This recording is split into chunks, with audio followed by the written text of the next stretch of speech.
Isinapubliko ng Korte Suprema ang summary o buod ng mga Statement of Assets, Liabilities and Net Worth o SALN ng kanilang mga maestrado. Ito'y para raw maging mas transparent sa publiko ang Korte Suprema matapos ma-impeach si dating Chief Justice Renato Corona. Pero ang mismong SALN ng mga maestrado kailangan pa rin hingin sa Korte Suprema at dumaan sa deliberasyon. Nakatutok si Lia Manyalak del Castillo. Ito ang unang pagkakataon na naglabas ang Korte Suprema ng buod o summary ng isinumiteng mga Statement of Assets, Liabilities at Net Worth o SALN ng mga mahistrado. Ang buod na ito para sa mga SALN noong 2014. Sa summary, lumalabas na pinakamayaman ang bagong talagang Supreme Court Associate Justice Francis Hardeleza na may total assets na mahigit 244 million pesos at walang liability.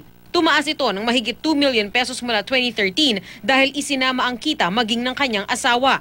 Ang dating pinakamayaman ni si Associate Justice Mariano del Castillo naman ang sumunod na may mahigit 130 million pesos net worth. Tumaas ng mahigit 8 million pesos ang net worth niya pero dahil kasama na rin dito ang ari-arian ng kanyang asawa. Si Del Castillo rin ang may pinakamalaking paglago sa net worth.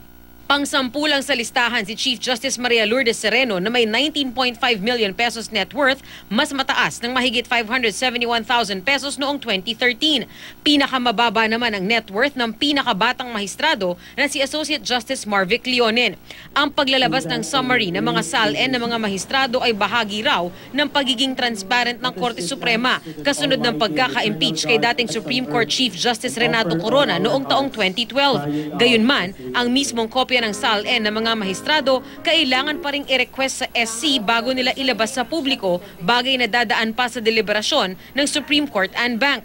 We are putting up fully our transparency seal and we want to ensure to our people that to the extent possible, without disrupting the professionalism of our work, we can show people our move towards good governance. Kanina sa 114th anniversary celebration ng SC, mismong si Chief Justice Sereno ang nagsabing naghahanda na rin sila para sa susunod na taon. Inaasahan na raw kasi nilang maraming kaso ang iaakyat sa SC dahil sa nalalapit na eleksyon. And we are also very much aware of our role come election time.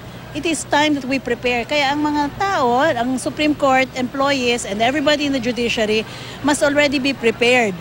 They must look forward with confidence that they can do their country proud. Maraming questions. We are going to have to face all of those questions. Lia Manyalak del Castillo, Nakatutok, 24 Oras.